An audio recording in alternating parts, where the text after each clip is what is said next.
was not a positive experience. For me, the first time I voted, I wasn't aware of what accessible voting tactics was. The first time I voted, I felt like I shouldn't have been there to vote because my mom had to vote first, and then I had to wait and then vote. We couldn't vote at the same time. It was very confusing as someone who had never voted before. We were very unclear on where to go, not a lot of guidance, and a lot of the information was in English, which is fine, but it's just not American Sign Language, which is my primary language. We stood in line for a while, and he was bored. We didn't have anything to do. Unfortunately, I have not been voting since that experience. Now, I have considered voting and saying, well, maybe that experience isn't necessarily true to every experience, but I would also say that a place like Washington, D.C. should be sort of the premier experience, and I can't imagine it would be much better anywhere else.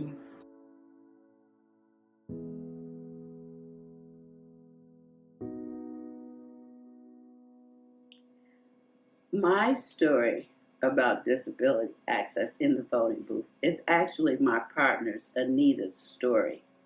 For 40 years, that's 40, she had to accompany her parents who were deaf to all the ward meetings and into the actual voting booth itself.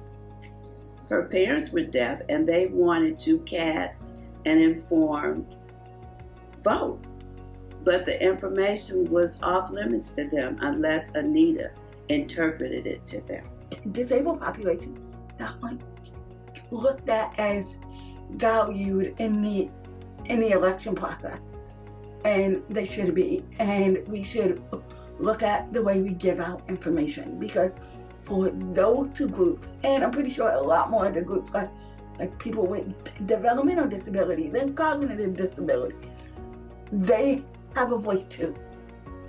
Everyone has the right to vote and be heard. I've heard a person in a wheelchair told me that they were able to vote, but they also told me that they had a lot of problems with just general access. The voting tables were way too high. They didn't have the ability to obviously get up and use the voting machines or work with the paperwork, so that's another experience I've heard. And there are plenty of other examples where I feel like some of the most basic things are often overlooked for people with disabilities. A friend of mine who's blind has low vision.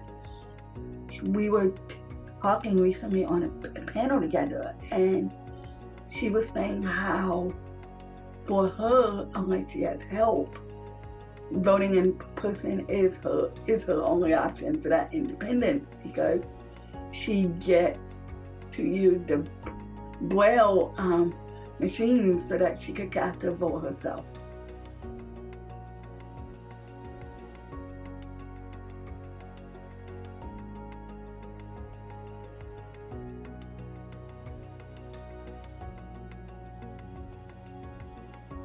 I think the one current policy that makes things very difficult for voters with disabilities is they have to sign electronically that they are who they say they are. That is, I have to do hand over hand for that part of it because I physically cannot write. So I think that is a very hindering piece. Usually there aren't enough tables for people with disabilities to have their own place to vote if they need help with somebody. Usually you're having 4 people at one table. That's nerve-wracking because you don't want everybody to know the way you're voting. If other people get privacy because they get to vote in a little private area, why can't people with disabilities be afforded that same luxury? We gotta sit out in open area because we need help. That doesn't that takes away our right to a fair and safe voting process. Sure, happy to do that. So a lot of times, people with disabilities do vote, I want to be clear, but one of the most obvious cons is the barriers once you arrive on site. It doesn't matter if you're deaf, blind, in a wheelchair, whatever the case might be, there's often a very clear lack of on-site support. So once someone arrives, how do they navigate the situation? How do they get that assistance, which sometimes is needed more than like an able-bodied person? And again, this is not just my experience. These are experiences I've heard shared from other people as well. I believe the main challenges are that politicians, civic spaces, and groups are ignoring this vast group of voters.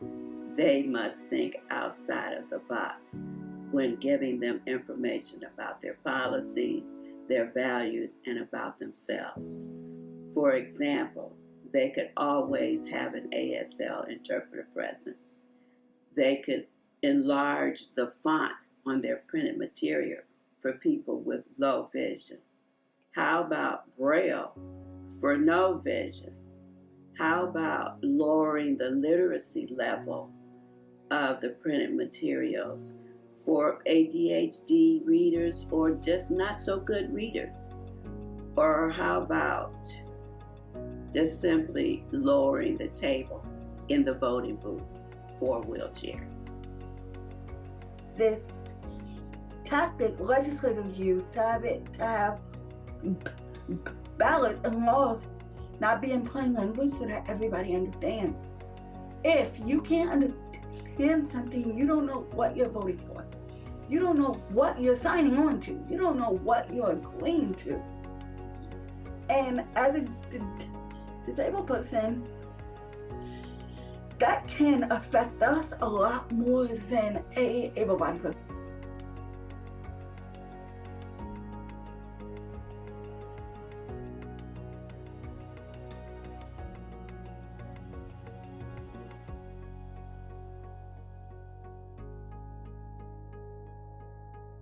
I think that this election, you are really going to see a lot of politicians not really knowing a lot more people because of so many lines redistricting and being withdrawn. And I think there's going to be a lot of confusion this election because a lot of people don't know that their lines might be, their council person might not be their same council person, their state rep might not be their same rep, their state senator might not be their state senator. I think there's going to be a lot of confusion when people go to the polls and they're just going to vote based on whoever because they don't know that there's been a lot of redistricting. So what that take is pretty much everything. Like everything. So people with disabilities, and I'm talking nationally, I'm not just gonna say Ohio because I have a very bad feeling this is gonna affect everybody pretty soon. So right now there was, I haven't looked into it in a while, a court case where Texas and 17 other states were suing so that they didn't have to obey by Section 504 of the Rehabilitation of 1973, which is what gives people with disability the rights to go to get an education pretty much. I can see a lot more states trying to do that, and getting rid of that gets rid of a person with the disability fundamental to live and succeed.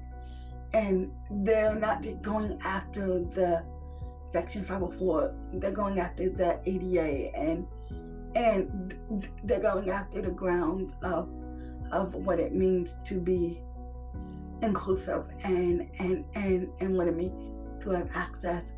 You have to vote and you have to be civically engaged, especially if you have a child with a disability or if you yourself have a disability, because it all comes full circle.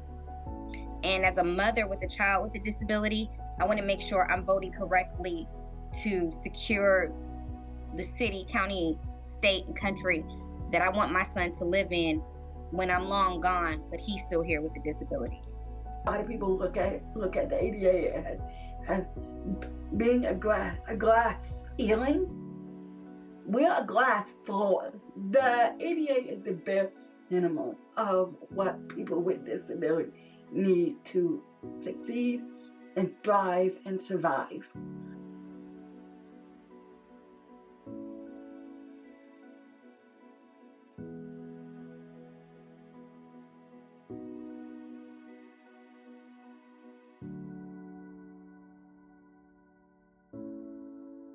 I think educating the staff on how to run the accessible. Do you need assistance in writing your signature? Making sure that that if you ask for the accessible booth, that it's out of the way and it's available, it's not being occupied. I think our politicians could have accessible information on what they are about, whether it be electronic, braille, or video. That's just to name a few, but I think if they had more than just the paper or just the online, I think it would be beneficial. Giving certain spaces for people with disabilities, making it so that they don't have to stand in the same line with other people with disabilities, you know, having some type of flexibility. I feel like the Board of Elections can get more training. Like, we have people with disability, whether it's nationally, like RevUp, or locally, or like a local org that focuses on voting, come in and go, okay, these are the type of training you need. I feel like we could also talk about what issues people with disability have in the voting process, and like that would help. Like, just have a day where the Board of Elections come in, people with disabilities in the community come in and just chat about what issues we're facing, what they don't see, how they can help us be more successful in our voting process. What organizations can do? Well, they can start by familiarizing themselves with the current information that Cleveland Votes are compiling regarding this issue. They could also talk with and access the population that they intend to serve and assess their specific needs, and then create their own better support access to address the population they're serving. First, make sure that people with disabilities get the information in the method in which they learn. 2, instead of shortening voter days, lengthen them. Add an extra day at the beginning and at the end of the voting cycle, and call them disability voting days. And 3, train the staff in the various methods that the voters learn, and then show up and assist them. So if able-bodied people understand the disability experience, it will help us, first of all, feel heard. It will help us feel valued, so it's very good in that respect. So we would feel it as a very normal thing that anybody, of course, would be able to participate in. It would be nice to include people who may not understand the level of oppression that disability people are experiencing, just how challenging it can be to access what we consider day-to-day, very simple, mundane tasks.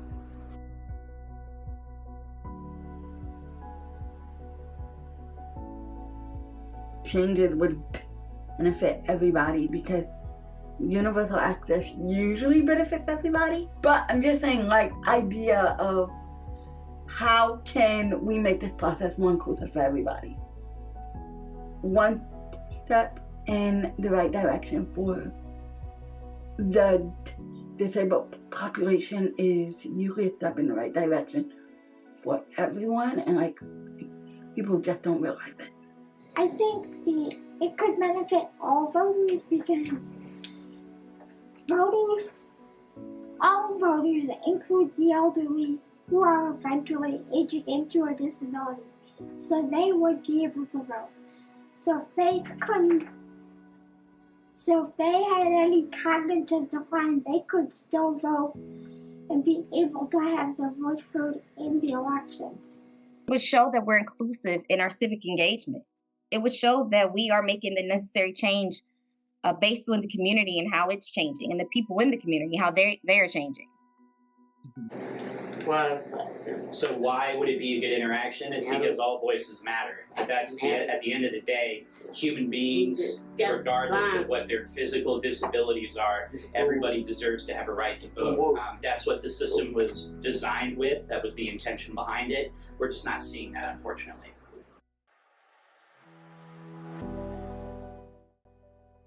I would say if you want your voice heard, voting is the way to go. I think the people with disabilities often don't know where to go for representation, and they don't realize that they are a part of that representation. We're not alone. There is another caregiver or someone with a disability who feels the way you feel. You just have to find your group of people. I would say make sure that you network and talk with the population that you are wanting to serve and find out what their specific needs are first.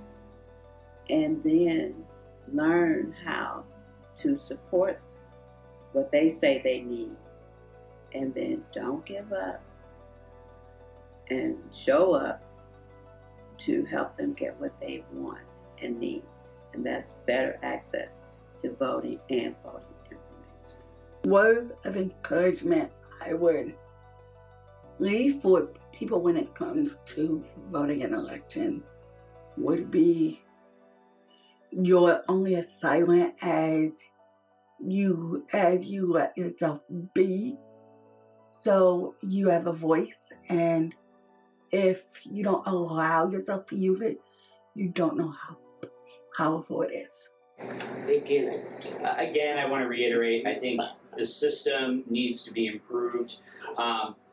There should always be someone of disability representation at the table when we're making decisions like this. So if we're talking about a minority group, a disabled group, whatever, there needs to be someone who has that firsthand experience be part of the decision-making process or the planning process or whatever that looks like, because those people can share real anecdotal firsthand experience as to why certain things do and don't work. I think that is absolutely a must if we want to make some serious changes.